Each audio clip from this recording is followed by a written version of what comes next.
Hi, everyone. My name is Rebecca Ann, and I am a science fiction fantasy author. Welcome to my audio blog, Seeing Isn't Believing, where I talk about my writing journey and the struggles and triumphs I go through as an indie author who happens to be visually impaired. Thank you for coming along on the ride with me.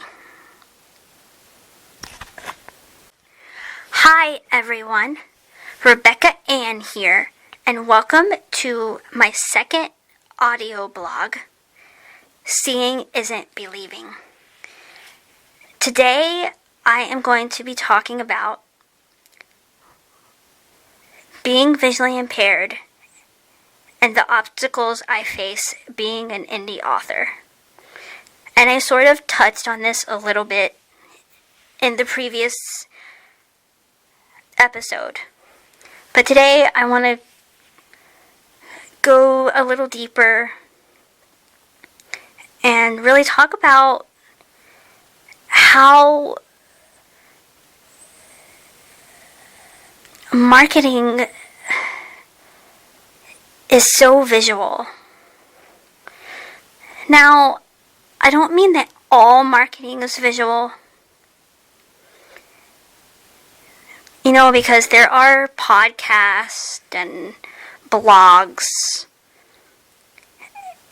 and, there's Twitter and Facebook and, excerpts of your books and, all of those things are accessible. There's YouTube, which I was actually on YouTube for a while. I know a lot of YouTubers who are blind who do amazing videos. I mentioned Molly Burke last time. And I'm actually, as a reminder, going to be posting this audio blog on YouTube. Because this is not really a podcast, as I said in the previous episode, so I want to do an audio blog. And I've tried written blogs, and they're great. But I just thought, why not try something different? And this is kind of, cataloging my journey as a writer and an author. But today, I want to talk about something that I have struggled with over the past few months since I published last November. And that is the visual aspect of marketing. And as I said, there are things that are accessible with screen readers, which is what I use. I use NVDA, which is a free screen reader.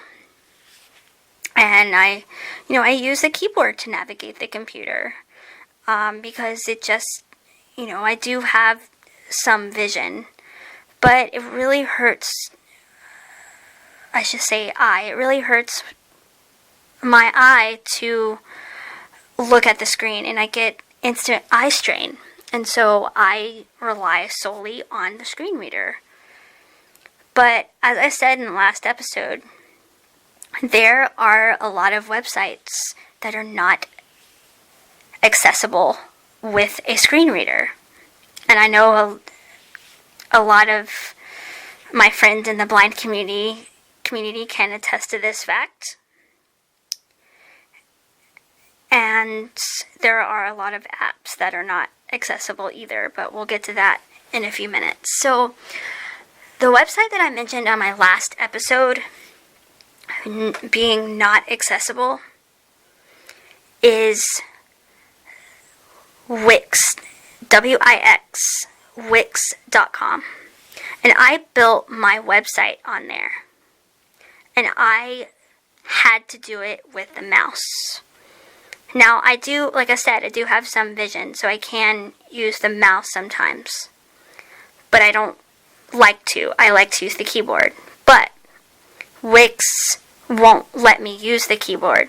I have to use the mouse. And it took me, because I could only work on it 10 minutes at a time, it took me 4.5 months to build my website. And that was just building it. That was not tweaking it. And I also do my email host through Wix.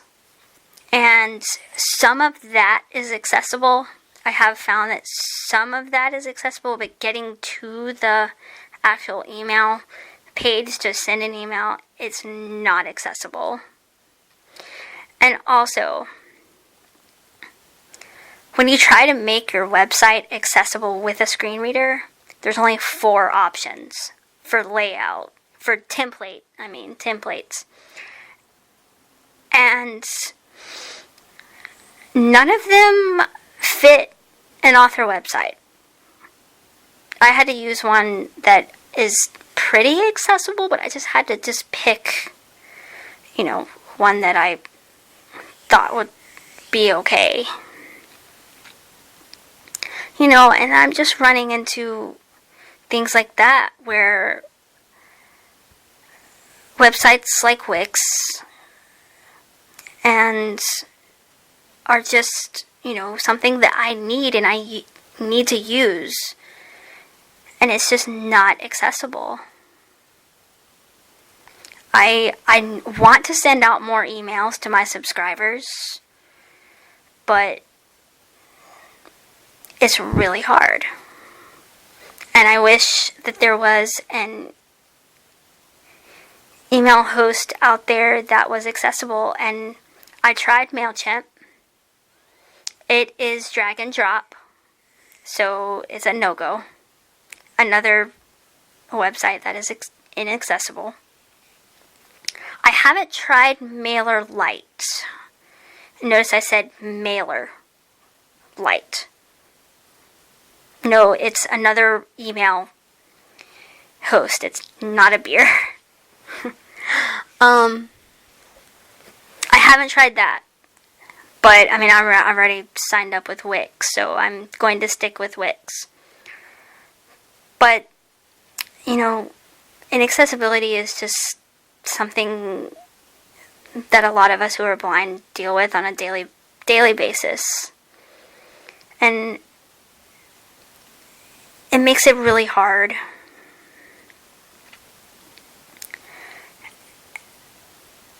To do the things that I want and need to do. And I know, this blog may seem like I'm just complaining, but it really is a call to Wix and, websites out there. Please make your websites inclusive. Please make them accessible with screen readers so that everyone can access them. And, and I know what a lot of people are thinking, why don't you just have someone, do your website for you? Which I am actually thinking about doing that.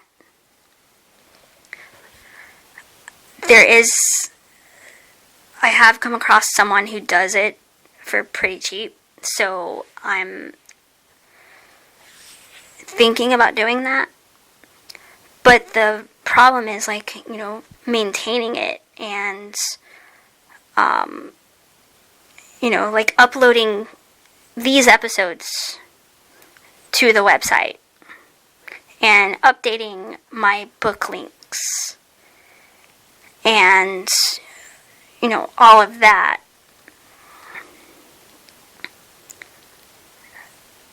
So, and then another issue that I am running into is visual marketing. I'm all the time on social media, like, give me your ideas for marketing, because I'm horrible at marketing. And everyone's like, oh, here's a website to make graphics. You need to think visual. Well, when you can't see, thinking visual is really hard. And I have some vision, but thinking visual is still very, very hard for me. And graphics are not something that I enjoy making. I know that I need to. I just get so frustrated with everything has to be visual. Everything has to have a graphic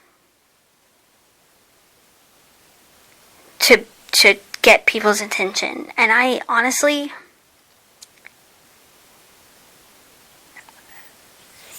and I mean,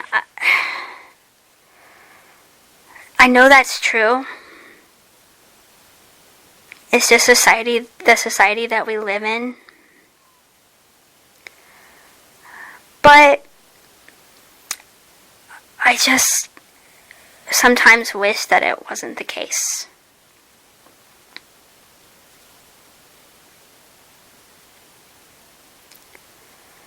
Another thing, and this goes along with the visual marketing, is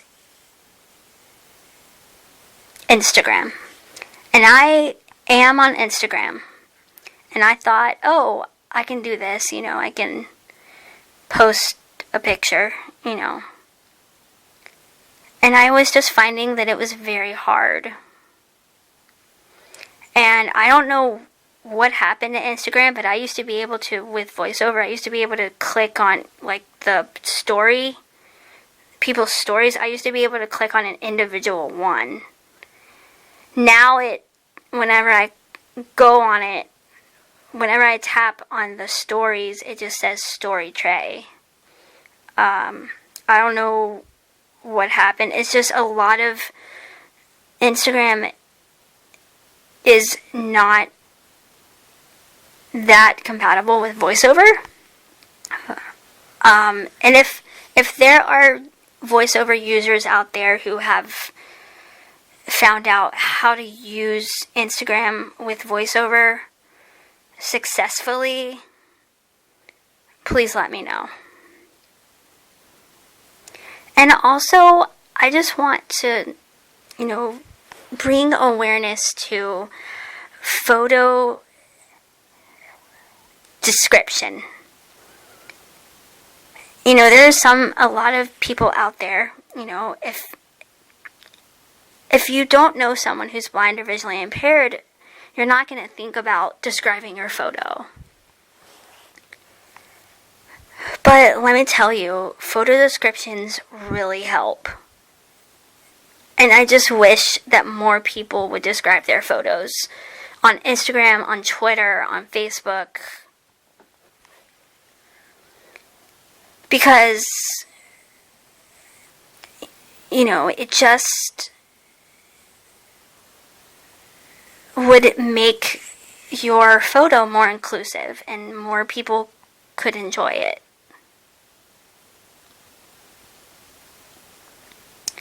So I'm just throwing that out there.